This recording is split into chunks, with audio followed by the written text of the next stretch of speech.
Hello students. आज पुणी थरे मु तो समस्त को एक नुआ वीडियो को वेलकम करुच्ची। आमे जो जारी रखी आमर 12th रो sexual reproduction in flowering plant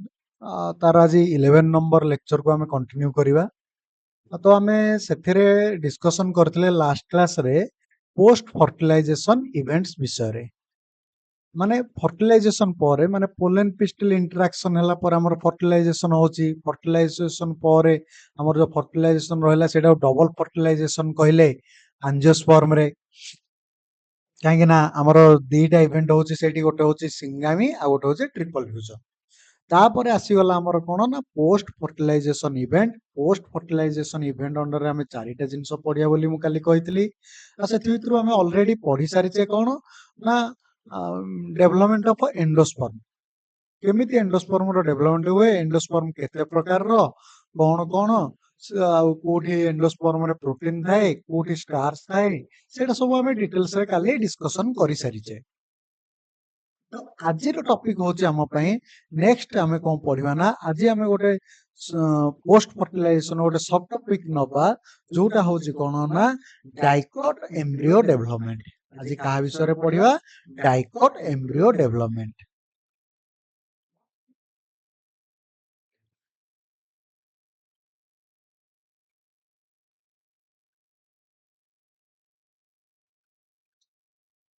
आज पई हमर टॉपिक होची कोन ना डाइकोट एम्ब्रियो डेवलपमेंट। माने डाइकोट रे केमिति कोन एम्ब्रियो डेवलपमेंट होची, कारण हमर जो एंजियोस्पर्म रहिला, एंजियोस्पर्म को हम दी भाग करछे। गोटे हला डाइकोट्स आ गोटे हला मोनोकोट्स। तो मैक्सिमम जिंस सेम थिले भी किछिटा चेंजेस देखा जाए, सेटा को हमें अलग अलग करी पढिबा। आज रे टॉपिक हमें पढिबा डाइकोट एम्ब्रियो डेवलपमेंट। हमें ऑलरेडी पढी सारछे जे जो हमर सिंगामी हितला डबल फर्टिलाइजेशन रे, डबल फर्टिलाइजेशन टाइम रे हमर दीटा प्रोसेस हेतिला। गोटे थिला हमर कोन सिंगामी।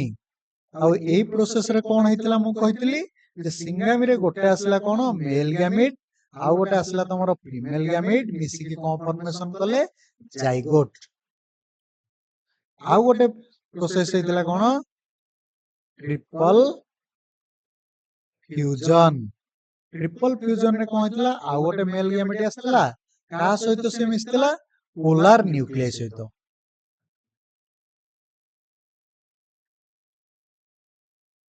पोलर न्यूक्लियस सहित मिसी कोन प्रोडक्ट देतिला प्राइमरी एंडोस्पर्म न्यूक्लियस। और एटा थिला पिले कोन ट्रिप्लॉइड इन नेचर। एटा कोन थिला ट्रिप्लॉइड नेचर। और ए प्राइमरी एंडोस्पर्म न्यूक्लियस कोथरे डेवलपमेंट होइते, डेवलप हुए आगो को जाई कोथरे एंडोस्पर्म रे। तो हमें लास्ट क्लास रे पढ़ी देइछे डेवलपमेंट ऑफ एंडोस्पर्म। आज कोन पढ़िबा ना ए जो प्ले रहिला सिंगामी रो प्रोडक्ट होची जाइगोट। ये जतले फर्दर डेवलपमेंट करे ये कोथरे कन्वर्ट होई थाए एम्ब्रियो रे। कोथरे एम्ब्रियो रे। आ ए जो एम्ब्रियो रो डेवलपमेंट को development of embryo is called as कोन एम्ब्रियोजेनी। कोन कहा जाय थाए एम्ब्रियोजेनी। क्लियर समझते। तो ए जो हमरो एम्ब्रियोजेनी रहिला, हमरो एम्ब्रियोजेनी हमरो कोन पढिबा दी प्रकार रो पढिबा। गोटे हमरो सिलेबस रो अछि कोन डाइकोट एम्ब्रियोजेनी। डाइकोट रे केमिति होची, आ गोटे देखिबा कोन मोनोकोट रे केमिति होची। डाइकोट जोटा को ओडिया रे हमें पढितले द्विबीजपत्री बा जार दीटा कटिलेडन्स थाए। मोनोकोट जोटा को हमें ओडिया रे पढिचे कोन एक बीजपत्री बा जार गोटिए कटिलेडन डेवलप होई थाए। तो आज देखिबा जो डाइकोट एम्ब्रियो डेवलपमेंट हमर प्रथमे जो रहिला पिले हमर फर्टिलाइजेशन ए जो जाइगोट फॉर्मेशन होची। जाइगोट टा मेल गैमेट और फीमेल गैमेट मिसले होची। और जाइगोट टा कोठी हेताय ना एम्ब्रियो सैक रो कु एंड रे हेताय माइक्रोपाइलर एंड रे। माने ऑलरेडी हमें एटा पढ़ी सारिचे केमिति कोन जानि सारिचे जेतले हमें पोलेन पिस्टिल इंटरेक्शन पढुतिले। तो जाइगोट फॉर्मेशन हला परे से कोन कहउछ ना हमर जो रहिला इटा जाइगोट ले इटा हो गोटे लॉन्ग क्वेश्चन एटा हो हमर गोटे बोर्ड परीक्षा पई इंपोर्टेंट 5 मार्क रो क्वेश्चन एटा डाइकोट एम्ब्रियो डेवलपमेंट हो कोन 5 मार्क्स रो क्वेश्चन है इंपोर्टेंट मध्ये एटा बहुत इंपोर्टेंट आसीबार चांसेस अधिक। तो हमर जो इटा रहिला जाइगोट कोन एटा हमर रहिला जाइगोट जेतले हला बा ताकू हमें और रे कोन कहिबा ऊस्पोर जाइगोट जहा ऊस्पोर भी से आ एटा कोन प्ले डिप्लॉयड इन नेचर को नेचर डिप्लॉयड। तो ए जो जाइगोट आ ऊस्पोर रहिला मने करो जाइगोट रो ऊपर एंडटा को मुनेली कोन चालाजाल एंड को एनेली चालाजाल एंड आ तळ एंडटा उनेली कोन माइक्रो पाइलर एंड क्लियर। आर जेतले फर्दर डिवीजन हेबा आरंभ हबो ता कोन कहबा हमें एम्ब्रियोजेनी आ जाइगोट रे कोन होय थाय ना पिले आरंभ होय थाय कोन माइटोटिक डिवीजन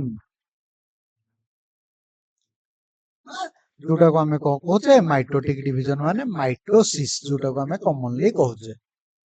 तो माइटोटिक डिवीजन हबा फल रे एम्ब्रियो रे केतुडा गोटे सेल रो केतुडा सेल हुए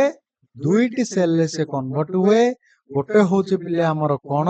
ना जो सेलटा पिले माइक्रोपाइलर एंड हमें तळटा को नीचे माइक्रोपाइलर एंड जो सेलटा हमर माइक्रोपाइलर एंड आड को रहइबो ताकू हमें ना दबा कोन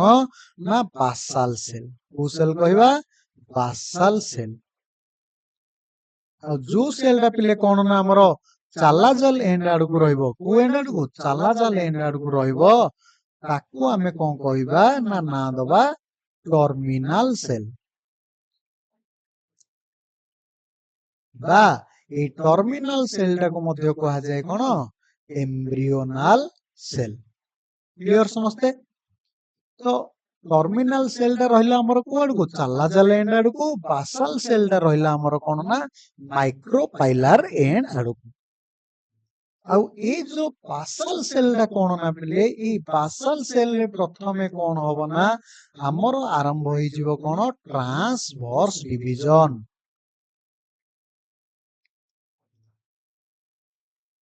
ट्रांसवर्स डिवीजन हबा द्वारा ए बासाल सेलटा पुनी केते थर हबो ट्रांसवर्स डिवीजन टा जो हबो से केतोटा सेल गढिबो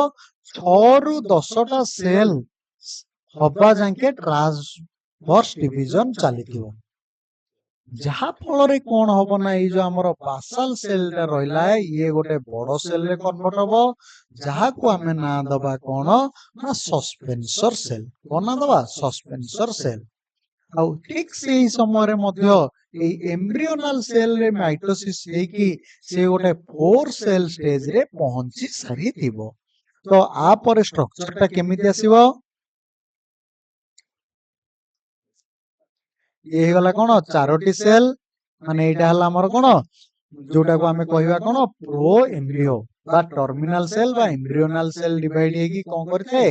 प्रो एम्ब्रियो डेवलप करिथाए ता सहित हमर बासाल सेल टा डिवाइड हेजी ट्रांसफर डिवीजन हेकी केते मिनिमम 6 टा सेल किबा मैक्सिमम 10 टा सेल रे से कन्वर्ट होबो और सेही सबुतिक सेल को हमें मिसे की कोन कहबा सस्पेंसर सेल कोन कहबा सस्पेंसर सेल।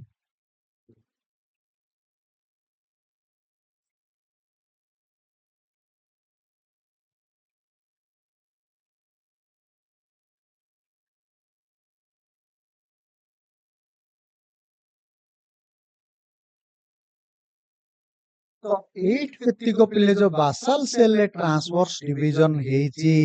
8 व्यक्तिको केतोटा सेल एठी म देखली गोटे जोड़े 3टा 4टा 5टा 6टा 7टा ए टोटल 7टा को सेल मैक्सिमम होबो 10टा मिनिमम होबो 6टा ए टोटल सेल को हमें कोन कहबा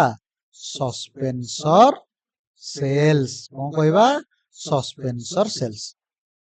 ए सस्पेंसर सेल रो पिले लास्ट को जो बड़ो सेल टा रहिची तार ना कोन देइछ हमें होस्टोरियम तार ना कोन देइछे होस्टोरियम आ जो सेल टा पिले हमर प्रो एम्ब्रियो को लागि कि रहिछि सस्पेंसर सेल रो जो सेल टा हमर प्रो एम्ब्रियो बा कहि परिवा एम्ब्रियोनल सेल सहित लागि कि रहितै तार ना होछि कोन हाइपोफाइसिस तार ना कोन हाइपोफाइसिस क्लियर जते पिले केही जने तुमको केतले पचारि दबो ए सस्पेंसर सेल रो काम कोन ए सस्पेंसर सेल कोन काम करते तो कहिबो जे आर फंक्शन कोन ना ये कोन करियो पुश करियो pushing embryo deep into endosperm माने ए जो हमर प्रो एम्ब्रियो बा एम्ब्रियोनल सेल टा हमर कोन रहिछि एंडोस्पर्म साइड रहिछि बा एंडोस्पर्म आडू को मोह करी रहितै तो आमे जानिछे जे एंडोस्पर्म रो गोटे फंक्शन काली आमे पढिथिले जे से डेवलपिंग एम्ब्रियो को न्यूट्रिशन जोगैताय तो सेथि पई ए सस्पेंसर सेल कोन करियो ना एम्ब्रियो टाकू हमर कहा आडू को पेलिबो बा पुश करिवो एंडोस्पर्म आडू को पुश करिवो सेही भली मेकानिज्म हे डेवलप हेइताय क्लियर समझते तापरे कौन आसीबो ना पिले एतिकी गला परे हमर नेक्स्ट स्टेज टा कौन होबो ना ए जो एम्ब्रियोनल सेल रहिला ये कौन हुए ना टोटल कौन डिवीजन हेइथाय दीटा हेइथाय ट्रांसवर्स डिवीजन आ गोटा हेइथाय वर्टिकल डिवीजन ओके तो आ फल रे कोन होबो ना ये प्रथमे 4 सेल स्टेज लास्ट को आसीबो कोन ना 8 सेल स्टेज रे पहुंचो केते सेल स्टेज रे पहुंचबो 8 सेल स्टेज रे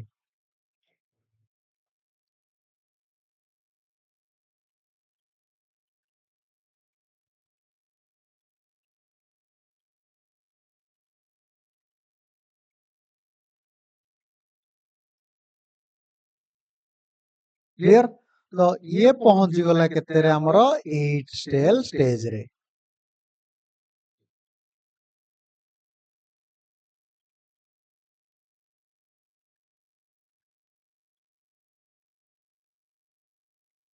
तो ए जतले 8 सेल स्टेज रे पहुंच जिवो ताकू कहिबा हमें कोन ऑक्टांट प्रो एम्ब्रियोनल ऑक्टांट कोन कहिबा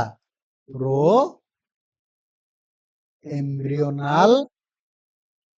ऑक्टांट बा आकू कहिबा हमें कोन ना ग्लोब्युलर एम्ब्रियो ग्लोब्युलर एम्ब्रियो जेहेतु एटा गोल आकार रे अछि ताकू कोन कहिबा ग्लोब्युलर एम्ब्रियो क्लियर समझते तो ता सहित एइटा कोन एइट एति होछि हमर कोन जो वर्तमान कहितली कोन सस्पेंसर सेल एइटा होछि होस्टोरियम एइटा होछि कोन हाइपोफाइसिस क्लियर समझते एम्ब्रियोनल सेल को जो सेल टा लागि कि रहिते ताकू कहिबा कोन हाइपोफाइसिस तो धीरे धीरे कोन होबो ना पिले एथि सहित कोन होबो ना आ पर स्टेज रे तो एति चित्र मन रखियो प्रथम हमें एई चित्रटी करिवा तापरे एइटी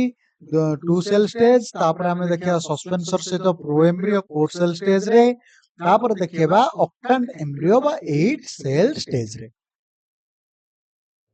क्लियर तो ए समय रे थिला परे तापरे कोन होबो ना एम्ब्रियो रे जो ग्लोब्युलर स्टेज रे कोन होबो ना पेरिक्लिनल डिवीजन होबो पेरिक्लिनल डिवीजन माने कोन जो ग्लोब्युलर सेल टा थिला 8 सेल स्टेज रे केते सेल स्टेज रे 8 सेल स्टेज रे थिला पेरिक्लिनल डिवीजन हेले ता चारि पटे आ गोटे आउटर सेल लेयर गड़ी उठियो तो टोटल 8 सेल रु से केतुडा सेल हे जिवो 16 सेल ले हे जिवो केतुडा सेल ले कन्वर्ट हे जिवो पेरिक्लिनल डिवीजन परे 16 सेल स्टेज रे पहुंची जिवो तो वर्तमान ए सहित कोन होबो ना धीरे धीरे आरंभ होई जो हमर डेवलपमेंट कोन अन्य पार्ट्स रो से कोन कहूच ना पिले ए स्टेज रे जो पहुंची सारिला वर्तमान एटा कहूची कोन लागि कि जोटा रहिची हाइपोफाइसिस तापरे डिफर आहुरी भी सेल रहिची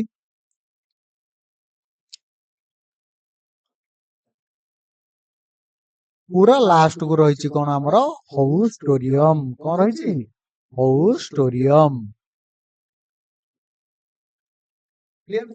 ये कौन कहूची ना पिले हमर पाठ कौन कहूची ना ए स्टेज रे गला माने धीरे धीरे आपरे डेवलपमेंट हबा आरंभ हबो से कौन कहूची ना हमर जो हाइपोफाइसिस रहिला हमर जो कौन रहिला हाइपोफाइसिस जो रहिची बा जो सेल जो सेलटा हमर एम्ब्रियोनल सेल को लागि कि रहिची सीए कौन करिवो ना हमर most part of the root tip formation करिवो बा आमे कहि परिबा जो हाइपोफाइसिस रहिला हमर जो हाइपोफाइसिस रहिला फॉर्म्स एटा कोन होजे हमर हाइपोफाइसिस हाइपोफाइसिस को फॉर्म करि थाए कार फॉर्मेशन करि थाए टिप ऑफ द रेडिकल कोन कहि परिबा tip of the radical tip of the radical के आसीओ पिले हमर रहिबो रूट कैप तापर आसी जीवो root tip then root cortex एति की हेई सारे माने धीरे धीरे माने कोन फर्दर डेवलपमेंट आडको जाउचंदी अब पेरिक्लिनल डिवीजन पर जो आउटर लेयर ता रहिला एम्ब्रियोनल सेल रो ये पिले कोन करेबो ना हमर आउटर लेयर फॉर्मेशन करेबो जोटा को कहउचे कोन हमें एक्टोडर्म बा प्लांट क्षेत्र रे कहउचे कोन एपिडर्मिस कोन फॉर्मेशन करियो एपिडर्मिस तापर से कोन कहउचे ना पिले ए जो एम्ब्रियोनल सेल रो हाइपोबासल लेयर माने ए जो तळ हाइपोबासल लेयर तळ आडको जो लेयर ता रहिची सीए कोन फॉर्मेशन करेबो ना hypocotyl and most of the radical ए जो हमर रहिला hypobasal layer of embryonal cell hypobasal layer ये कोन फॉर्मेशन करेबो ना hypocotyl and most part of the radical काहेकि ना हमर हाइपोफाइसिस कोन कर देछि root tip of the radical formation करछि बाकी जति को पार्ट रहिला रेडिकल रो सी के फॉर्मेशन करबो हाइपोबासल लेयर किंतु जो ता ऊपर जो ई लेयर टी रहिला जोटा को हमें कहिबा कोन ना एपिबासल लेयर ये मेनली फॉर्मेशन करेबो कोन ना कोटिलेडन्स कोन फॉर्मेशन करेबो कोटिलेडन्स एंड प्लिमुल ये जिंदे हला hypocotyl and most of the part of radical ये फॉर्मेशन करियो कोन कोटिलेडन्स प्लिमुल्स एंड मध्य कहि परिबा एपिकोटाइल एमिति धीरे धीरे जतले फर्दर डेवलपमेंट चलिबो ग्लोब्युलर स्टेज पर हमर जो एम्ब्रियो कोन होइथाय ना पिले गोटे हार्ट शेप्ड रो स्टेज रे पहुंची जाइथाय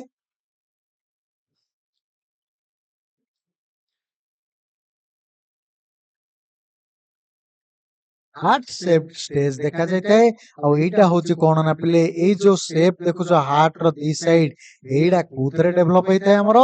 कोटिलेडन्स रे आ गोटे कैरेक्टरिस्टिक्स फीचर पचारे in where we can notice heart shaped embryo ताला में कोन कहि परिबा डाइकोट एम्ब्रियो रे कोडी देखा जाइता है डाइकोट एम्ब्रियो रे तापरे ए हार्ट स्टेज परे हमरो कोन हेतै ना नेक्स्ट स्टेज ता कोन हेतै मैच्योर एम्ब्रियो को एम्ब्रियो स्टेज उ पड़ितै मैच्योर एम्ब्रियो स्टेज को चली जाई थाय क्लियर समस्ते क्लियर हे गले तो हमरो जतले लॉन्ग क्वेश्चन पडिबो एई जेंके हमको चित्र करिया पडिबो ता छडा हमको किछि जोटा रहिला लेखिया को पड़िबो नोट ओडा 7 8 10 टी पॉइंट ता छडा रहिला कोन ना हमें टिके देखिबा जे ए टिपिकल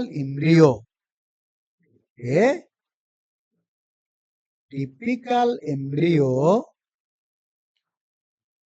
बा कहि परिबा dicot embryo a typical dicot embryo mainly consists of two parts that is a embryonal axis and second रे होची कोन ना two cotyledons ताले टिपिकल एम्ब्रियो बा डाइकोट एम्ब्रियो रो पार्ट किए गोटे रहिला हमरो एम्ब्रियोनल एक्सिस आ गोटे रहिला दीटा कोटिलेडन्स आमे जदि टिपिकल एम्ब्रियो रो स्ट्रक्चर ता देखिया मैच्योर स्टेज रे तो आमे देखिबा तार स्ट्रक्चर ता किछि होची एई भली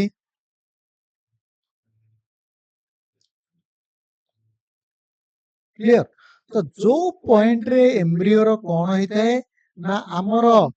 कोटिलेडन ओडा एम्ब्रियो सहित लागि की रहिताय सेही पॉइंट टा को हमरो कोन कहा जायताय कोटिलेडनरी नोड कोटिलेडनरी नोड बा कोटिलेडनरी नोड्स आ जो पार्ट टा पिले हमरो कोटिलेडन रो ऊपर रहिला ताको कहिबा कोन एपिकोटाइल आ जो पार्ट टा हमरो कोटिलेडन रो तळे रहिला ताको कहिबा हमें कोन हाइपोकोटाइल आ एपिकोटाइल टा लास्ट हो जाई पिले कोथरे कन्वर्ट हो जाई थाए प्लिमुल रे कोथरे प्लिमुल रे आ ए प्लिमुल रे डेवलप होई थाए हमर कोन शूट सिस्टम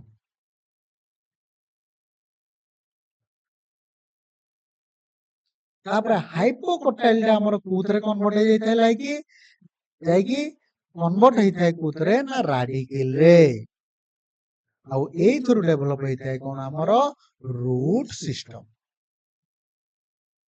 क्लियर तो एते की थिला हमर डाइकोट एम्ब्रियो विषय रे जोटा हमें जानिवार थिला आउ एते की पढिले हमर गोटे 5 मार्क भी कंप्लीट हे जिवो बहुत सहज जिंस एवं आको हमें थरुटे पढिले बहुत भलरे मन रखि परिबा आउ थरे मु कहि दोची जे डाइकोट एम्ब्रियो जेनी कोन हेताय प्रथमे जाइगोट रे माइटोटिक डिवीजन हबो माइटोटिक डिवीजन हे कि से गोटे टू सेल स्टेज रे पहुंचबो टू सेल स्टेज रे जो सेल ता हमरो माइक्रोपाइलर एंड आडको थिबो ताको कहिबा बासाल सेल आ अन्य सेल ता कहिबा कोन टर्मिनल सेल बा एम्ब्रियोनल सेल ए बासाल सेल रे पिले ट्रांसवर्स डिवीजन है कि से मैक्सिमम मिनिमम 6 रु मैक्सिमम 10 टी सेल रे कन्वर्ट हबो आ सेही सब सेल ओडा को हमें ना दबा कोन सस्पेंसर सेल वो सेल कहिबा सस्पेंसर सेल आ सस्पेंसर सेल रो जो सेल ता हमरो एम्ब्रियोनल सेल आडको थाए बा एम्ब्रियोनल सेल को लागि रहि थाए ताको कहिबा हमें कोन हाइपोफाइसिस आ सबुटु बडो सेल ता जोटा रहिला हमरो सस्पेंसर सेल्स रो सेटा को कहिबा ओस्टोरियम तापरे धीरे धीरे एम्ब्रियोनल सेल रे डिवीजन आरंभ होई थाए से दीटा ट्रांसवर्स गोटे वर्टिकल डिवीजन कला परे 8 सेल स्टेज रे पहुंचताए प्रथमे 4 सेल स्टेज जोटा को हमें कहूचे proembryonal octant sorry proembryo तापरे पहुंचबो 8 सेल स्टेज जोटा को कहिबा हमें कोन प्रो एम्ब्रियो ऑक्टांट बा ग्लोबुलर स्टेज धीरे धीरे कौन हबो ना पिले डेवलपमेंट हवा सहित हाइपोबासाल हाइपोफाइसिस रो हमरो डेवलप करिवो टिप ऑफ द रेडिकल जोटा होची कोन कोन पार्ट रहला तारो root cap root cortex and root tip ता बादे हमरो कोन ना हाइपोफाइसिस तो ऑलरेडी कहि जाईची main some parts of radical formation करेबो ता छडा रहला हाइपोबासाल लेयर जोटा होची hypocotyl and most part of the radical formation करेबो तापर रहला एपिबासाल लेयर जोटा cotyledons and plumule and epicotyl को फॉर्मेशन करिवारे हेल्प करी तापरे जतले फर्दर डेवलपमेंट हबो ग्लोबुलर स्टेज टा को स्टेज रे कन्वर्ट हे जिवो हार्ट शेप्ड स्टेज रे को स्टेज रे हार्ट शेप्ड स्टेज रे आ एटा कैरेक्टरिस्टिक फीचर ऑफ तार डाइकोट्स तार फीचर डाइकोट्स रे हमें कोन देखिबा हार्ट शेप्ड स्टेज देखिबा तापरे हमें पढिले कोन टिपिकल एम्ब्रियो रो पार्ट कोन कोन गोटे रहला एम्ब्रियोनल एक्सिस आ होला टू कोटिलेडन्स एथि सहित हमरो डेवलपमेंट ऑफ डाइकोट एम्ब्रियो सरी गला नेक्स्ट क्लास रे हमें डेवलपमेंट ऑफ मोनोकोट एम्ब्रियो को पुनी थरे भलरे बुझिबा तो जदी मो इन्फॉर्मेशन आपन भल लाउची लाइक एवं सब्सक्राइब करंतु एवं शेयर करंतु धन्यवाद।